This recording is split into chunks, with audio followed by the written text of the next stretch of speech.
Hallo und herzlich willkommen. Ich bin Lena, Resilienzcoach, und ich begrüße dich ganz herzlich zu dem Podcast Die Kraft der Transformation, deinem Podcast rund um das Thema Resilienz.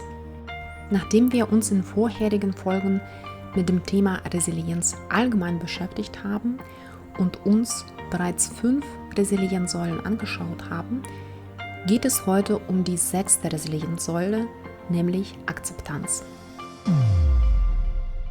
Was ist eigentlich Akzeptanz? Akzeptanz ist die Fähigkeit, das Unveränderbare bzw. das Unvermeidbare in unserem Leben anzunehmen, ohne das zu beurteilen oder zu bewerten. Insofern ist es eine sehr wichtige Lebensgrundlage, die uns hilft, beliebige Situationen, beliebige Krisen in unserem Leben gut zu überstehen.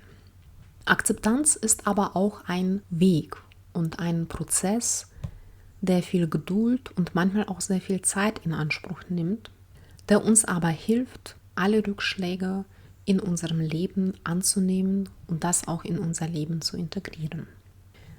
Natürlich ist es normal, wenn wir uns in der Krise im ersten Augenblick uns wünschen, dass es ganz anders gewesen wäre.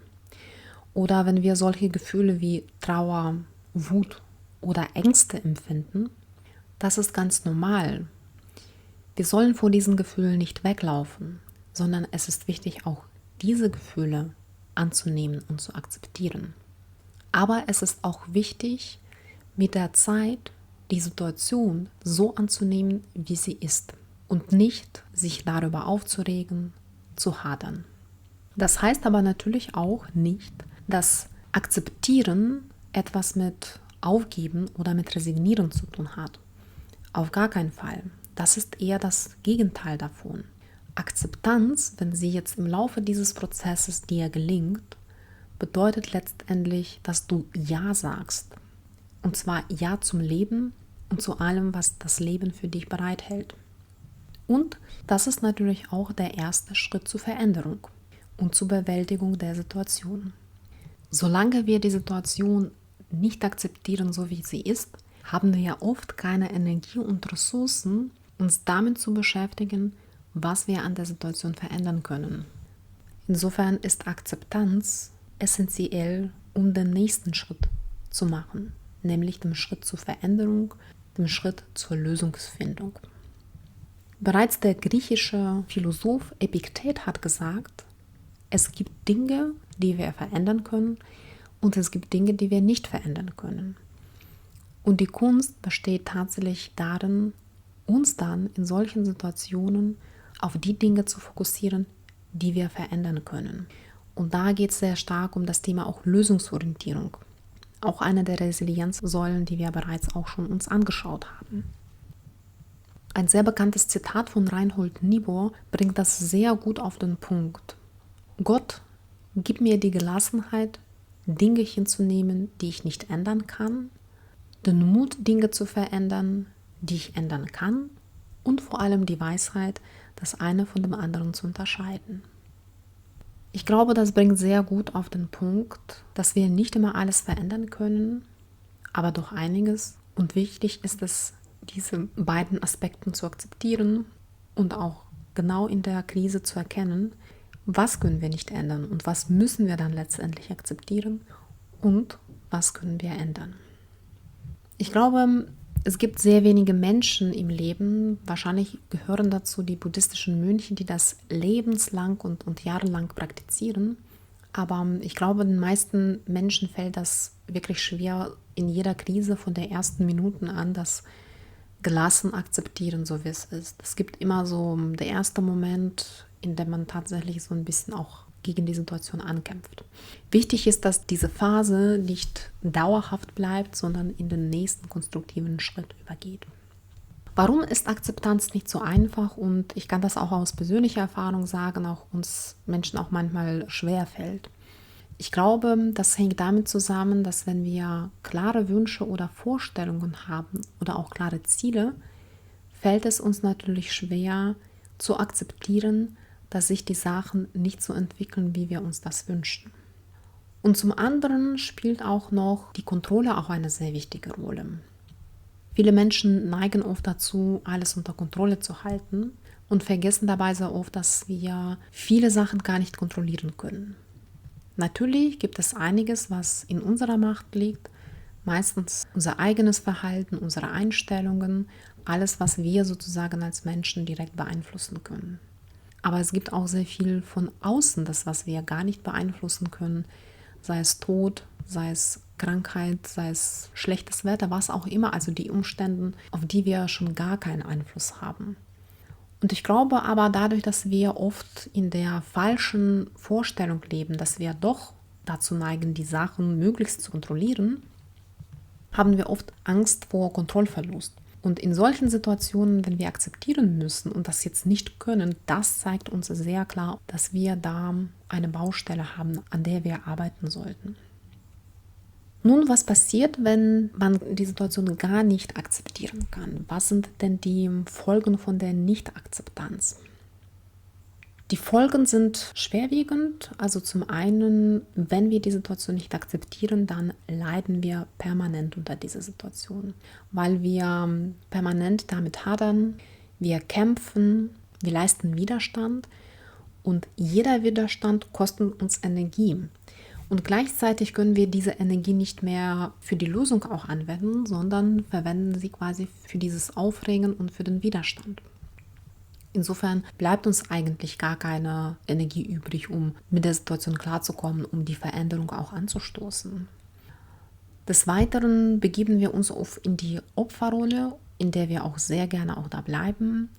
Und wenn man etwas nicht akzeptieren kann, dann werden wir mit der Zeit verbittert über die Situation und tragen unsere Vergangenheit immer mit uns selbst. Insofern glaube ich, die Konsequenzen sind sehr verheerend, wenn wir dann unser Leben gar nicht so erfüllt leben können. Und ich glaube, wenn man sich das vor den Augen führt, wozu die Nicht-Akzeptanz führen kann, kann das der erste wichtige Schritt in die Richtung sein, Akzeptanz in uns zu kultivieren. Weil ich glaube nicht, dass jemand von uns auch Lust hat, ein verbittertes Leben zu führen. Die Gefahr besteht aber, wenn wir die Situationen nicht akzeptieren und sie dann mit uns quasi immer mitnehmen in die Zukunft. Und irgendwann wird es zu der belastenden Vergangenheit werden, die uns nicht loslässt, beziehungsweise die wir nicht loslassen wollen. Insofern ist es unglaublich wichtig, sich dessen bewusst zu werden, wie wichtig Akzeptanz ist. Als ich diese Folge vorbereitet habe, habe ich mir viele Gedanken über die Akzeptanz gemacht und sehr viel auch meine eigenen Erfahrungen nochmal durchgegangen und mit einigen Personen auch über das Thema Akzeptanz gesprochen. Und dabei ist mir persönlich nochmal bewusst geworden, dass Akzeptanz ein sehr vielseitiges Phänomen ist. Eine dieser Seiten ist zum Beispiel Selbstakzeptanz. Selbstakzeptanz im Sinne, sich selbst mit eigenen Stärken und aber auch Macken anzunehmen, so wie ich bin und dazu auch stehen. Das ist auch ein sehr, sehr spannendes Feld und ich glaube, es wird sich bestimmt lohnen, irgendwann eine separate Folge dazu zu machen. Ansonsten sprenge ich diese Folge allgemein zu dem Thema Akzeptanz. Aber nur ein kleiner Impuls an der Stelle. Ich glaube, die Selbstakzeptanz beginnt oft mit Selbsterkenntnis. Wenn du dich selbst gut kennenlernst mit allen deinen Anteilen, sowohl positiven, mit deinen Stärken, als auch mit etwas Negativen und verstehst, warum du das jetzt in dir hast, das ist ein sehr wichtiger Schritt. Und dann im zweiten Schritt, dich dann anzunehmen, so wie du bist. Und auch die negativen Anteile, zum Beispiel der wohlbekannte innere Selbstkritiker, der hat auch was Gutes. Der schützt dich auch vor etwas. Und ich glaube, wenn du das verstehst, dann ist dein Weg zu der Selbstakzeptanz geebneter. Akzeptanz der eigenen Gefühle. Ich habe vorher gesagt, dass wenn wir in der Krise im ersten Augenblick negative Gefühle empfinden, ist es vollkommen normal und es ist total wichtig, diese auch zu akzeptieren. Und zwar so, wie sie sind, nicht wegzudrängen, nicht wegzulaufen, sondern das zu gestehen und sich selbst zu sagen, jetzt im ersten Augenblick, wo ich noch keine Gelassenheit habe, die Situation so anzunehmen, wie sie ist, sondern von vielen Gefühlen überflutet bin, akzeptiere ich diese Gefühle, so wie sie sind. Die dritte Seite der Akzeptanz ist die Akzeptanz der Vergangenheit oder der eigenen Kindheit. Ich weiß, dass viele Menschen leider im Erwachsenenalter immer noch mit der eigenen Kindheit hadern, weil sie vielleicht nicht genug Liebe von den Eltern bekommen haben oder weil sich die Eltern zum Beispiel getrennt haben und das verheerende Auswirkungen auf das Kind hatte. Es mag ja alles sein, aber wichtig ist es letztendlich im Erwachsenenalter den Frieden damit zu schließen und das so zu akzeptieren, wie es ist. Und auch die negativen Seiten waren für uns vielleicht auch die wichtigen Lektionen und wichtige Elemente unserer eigenen Persönlichkeitsentwicklung.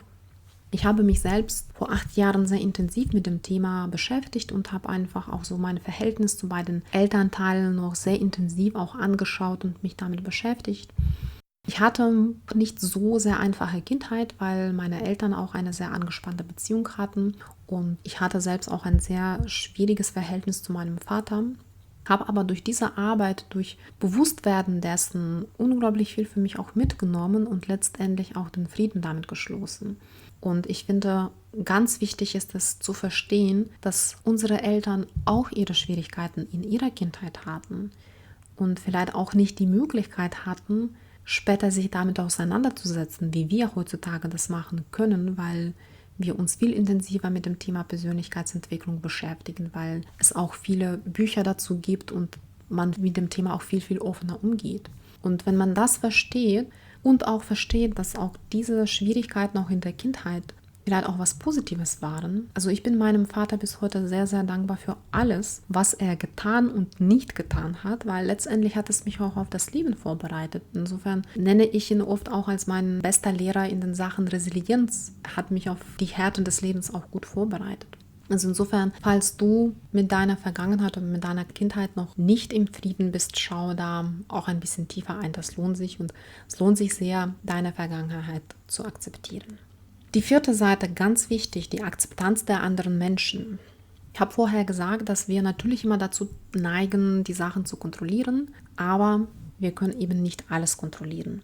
Und vor allem können wir die anderen Menschen nicht kontrollieren und gar nicht ändern. Deshalb, wenn wir erfüllte Beziehungen haben wollen, sei es in Partnerschaft oder in Freundschaften, sollen wir die Menschen akzeptieren, so wie sie sind. Wir können sie nicht ändern. Höchstens können wir sie in ihrer Veränderung unterstützen, wenn sie sich selbst verändern wollen. Das können wir natürlich tun, aber so die Menschen zuschneidern, so wie wir das gerne hätten, ist gar nicht möglich. Und die 5. Seite der Akzeptanz ist die Akzeptanz der Gegenwart. Im Grunde genommen, und da geht es jetzt um die Situation, mit denen man in Hier und Jetzt konfrontiert wird, damit sie eben nicht zu der belastenden Vergangenheit eines Tages werden, ist es wichtig, sie in der Gegenwart zu akzeptieren. Und darauf möchte ich jetzt meinen Fokus richten, um dir ein paar Impulse mitzugeben, wie du deine Akzeptanz gezielt üben kannst. Ich fange gerne erstmal mit dem Thema, wie kannst du Akzeptanz bewusst in deinem Alltag üben? Das Geheimnis der Akzeptanz besteht an sich auch schon in Üben. Und wenn du sagst, ja, Akzeptanz ist für mich ein Weiterentwicklungsfeld, dann höre dir gerne ein paar Impulse, die ich dir gerne mitgeben möchte. Der erste Schritt auf dem Weg ist, glaube ich, tatsächlich sich ganz bewusst dafür zu entscheiden, dass ich die Situationen akzeptieren möchte. Und zwar egal, wie sie sind, das Gute und das Schlechte in der Situation. Der zweite wichtige Schritt ist die Selbsterkenntnis.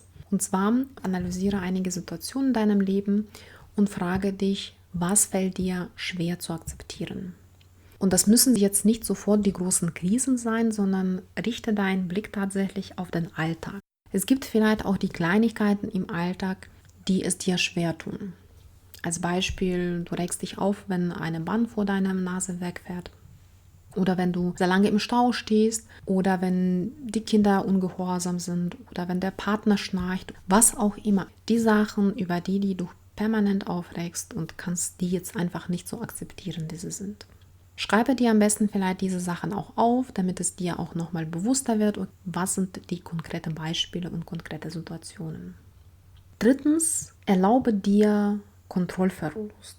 Werde dir einfach bewusst, dass es viel im Leben gibt, das du nicht direkt beeinflussen kannst. Akzeptiere und erlaube dir das auch. Und wenn du erstmal über diese Fragestellungen nachgedacht hast und reflektiert hast und dir auch ein gutes Bild davon hast, zum einen, was dich aufregt was du nicht akzeptieren kannst, aber auch gleichzeitig dir auch innerlich sagst, es ist okay, dass ich nicht alles kontrollieren kann, dann schlage ich dir ein kleines Experiment vor. Und zwar nimm dir zum Beispiel eine Woche Zeit, um ganz bewusst Akzeptanz in gewissen Situationen zu üben. Nehmen wir als Beispiel, wenn du dich permanent aufregst, wenn die Bahn wegfährt.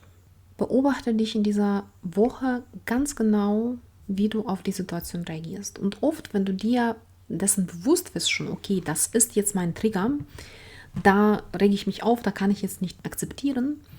Wenn du beim nächsten Mal diesen Trigger auch siehst, wirst du dir erstmal bewusst, das ist jetzt meine Herausforderung, daran möchte ich jetzt arbeiten, wie ich mit der Situation auch umgehe. Und versuche da jetzt dein Muster zu unterbrechen, also dich nicht aufzuregen, sondern erstmal gelassen zu reagieren und schau dich vielleicht um und überleg, ist es was Schlimmes? Was passiert, wenn ich jetzt die nächste Bahn nehme, die vielleicht 10 Minuten später kommt? Welchen Einfluss das hat? Ist es jetzt schlimm, dass ich jetzt mich verspäte oder nicht? Oft ist es so, dass in 90% der Fälle wahrscheinlich ist es gar nicht so schlimm, wie wir uns selbst ausmalen. Und dann überleg dir auch im zweiten Schritt, was kannst du denn in diesen 10 Minuten machen? Gibt es eine Alternative? Vielleicht kannst du was Schönes lesen, vielleicht kannst du einfach die Natur beobachten. Ich hatte selbst auch diese Herausforderung. Ich hatte mich noch vor 5 Jahren tierisch aufgeregt, wenn ich mal eine Bahn verpasst habe. Und dann irgendwann habe ich gedacht, das ist ja an sich jetzt nicht so ganz schlimm, wie ich mir manchmal ausmale. Und ich habe dann versucht, für mich die positiven Alternativen zu suchen. Und so bin ich irgendwann drauf gekommen, dass wenn ich mal Bahn verpasse, dann konnte ich immer mehr einen leckeren Cappuccino auch holen. Das war dann sozusagen mein Ausgleich, was dann die Situation nicht immer dann so schlimm machte. Oder ich habe in diesen 10 Minuten, in denen ich auf die nächste Bahn gewartet habe, immer ein interessantes Buch gelesen. Wenn ich heute noch in Staus stehe, rege ich mich gar nicht mehr auf, weil ich dann immer ein schönes und interessantes Hörbuch dabei habe. Und dann nutze ich diese Zeit, um bewusst dann das Hörbuch zu hören und suche mir da dementsprechend die Alternativen. Und wenn du das eine Woche gemacht hast, glaube ich, schärfst du schon deine Wahrnehmung auch für solche Situationen. Du kannst das natürlich auch weitermachen, weil die Gewohnheit, bevor sie wirklich sich zu den festen Gewohnheiten auch entwickeln, brauchen auch deutlich mehr als eine Woche. Es gibt die Theorien, die sagen 21 Tage. Ich persönlich glaube, dass es bei allen Menschen unterschiedlich ist und 21 Tage sind meistens das Minimum. Manchmal braucht es auch länger. Insofern guck mal, wenn du eine Woche gut damit klarkommst und vielleicht macht es dir auch Spaß, dann macht die Übung auch weiter und versuch dich tatsächlich jetzt nicht alle Situationen in deinem Leben zu akzeptieren, aber wenn du schon mit einer kleinen konkreten Situation startest, hilft das dir auch dann mit den größeren Krisen besser klarzukommen. An der Stelle möchte ich noch 2 weitere Faktoren auch erwähnen, die grundsätzlich bei dem Thema Akzeptanz und auch Akzeptanzüben im Alltag auch gut helfen können. Das sind zum einen das Thema Achtsamkeit. Und zwar im Sinne im Hier und Jetzt leben. Ich weiß, dass es oft sich leichter anhört, als jetzt zu tun ist, weil wir von so vielen Reizen von außen beeinflusst werden. Insofern wichtig ist da einfach diese Achtsamkeit auf die Art und Weise zu üben, die dir am besten entspricht. Wenn du meditieren magst, kannst du meditieren. Wenn du sagst, Meditation ist jetzt nicht meins, dann kannst du vielleicht auch mal einen bewussten Atemzug pro Tag machen oder du kannst bei einer gewissen Handlung, zum Beispiel wenn du einen Tee machst oder wartest, bis Wasserkocher fertig ist, in dieser Zeit einfach so dir auch bewusste Pause zu gönnen und zu sagen, ich bin hier und jetzt. Weil die Akzeptanz ist ja im Grunde genommen nichts anderes als die Annahme dieser Situation, die hier und jetzt ist. Und indem wir erstmal üben, uns überhaupt im Hier und Jetzt zu befinden, können wir dann, wenn wir die gewisse Situation akzeptieren müssen, diese Situation auch viel, viel besser empfinden und auch wahrnehmen. Und die zweite Sache ist die Dankbarkeit.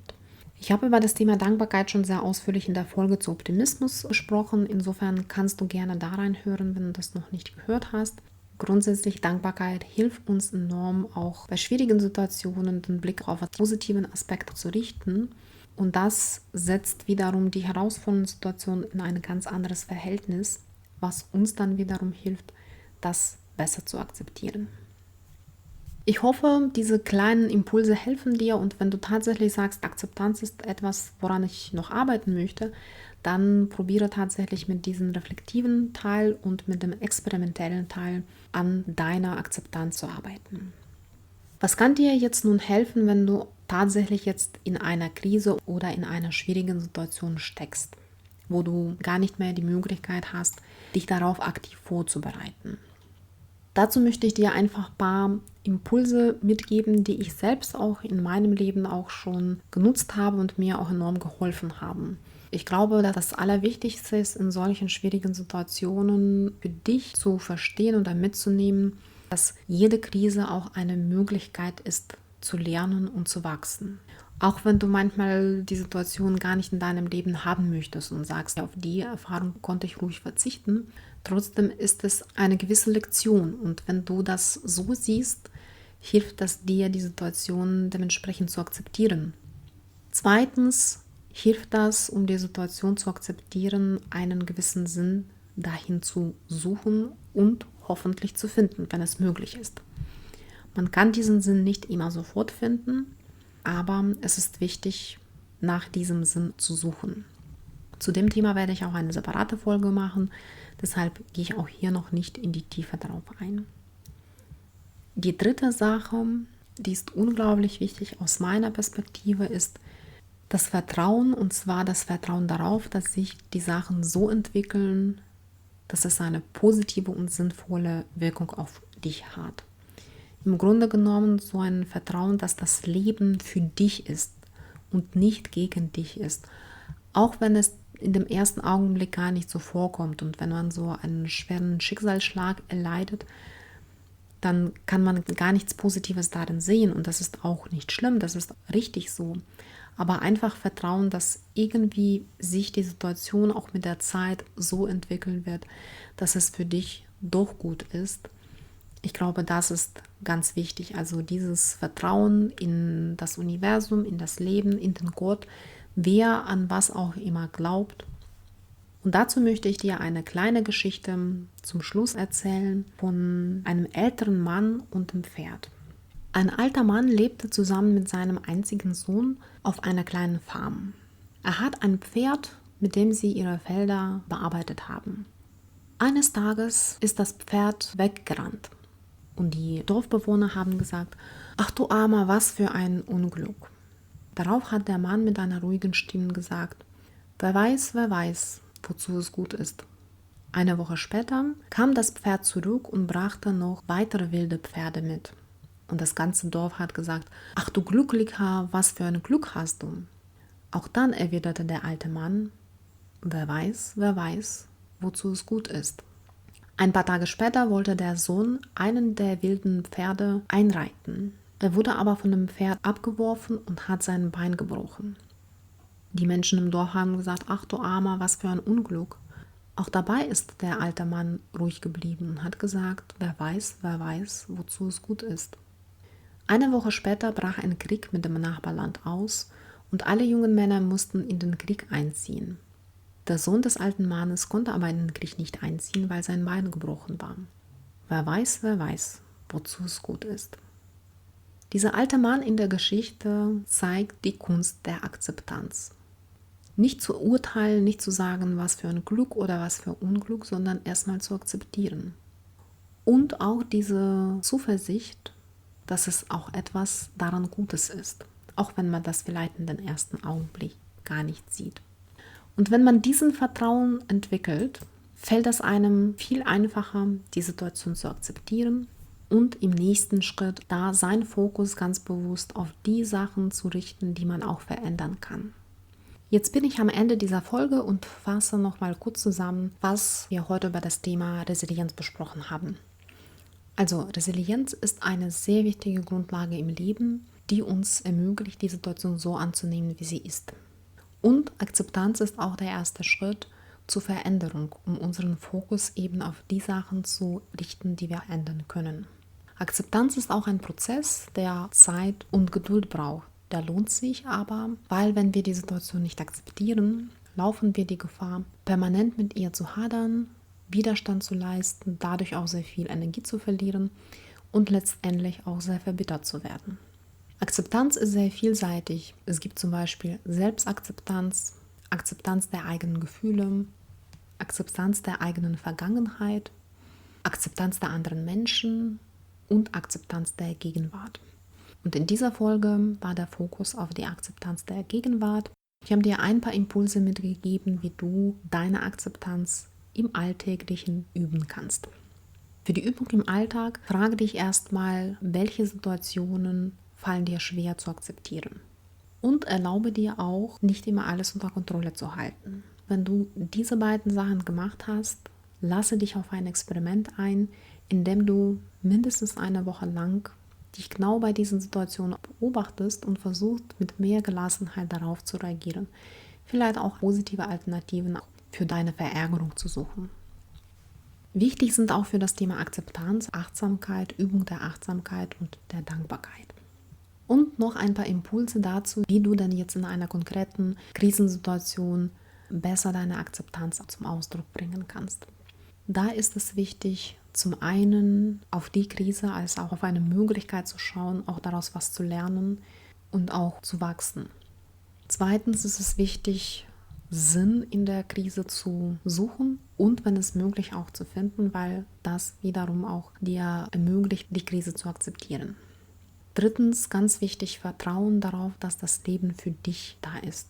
Dass egal wie schlimm die Krise ist, am Ende wird sich alles so entwickeln, dass es für dich auch positiv ist. Ich glaube, wenn du diese Überzeugung hast, dann wird es dir leichter fallen, auch die schlimmen Ereignisse in deinem Leben zu akzeptieren. Und viertens, Fokus auf die Sachen, die du beeinflussen kannst. Ich hoffe, diese Folge hat dich inspiriert und du hast für dich ein paar Impulse mitgenommen. Ich würde mich sehr freuen über deine Rückmeldung und natürlich auch darauf, wenn du diesen Podcast auch weiterempfehlen könntest, um möglichst vielen Menschen auch die Inspiration zu schenken. In der nächsten Folge wird es um das Thema Netzwerke aufbauen und Hilfe annehmen gehen. Und bis dahin wünsche ich dir schöne Zeit, gute Gesundheit, viel Spaß und vielleicht willst du dich auf ein kleines Experiment einlassen. Wenn dem so ist, dann wünsche ich dir ganz viel Erfolg, dich in der Akzeptanz zu üben. Bis dann!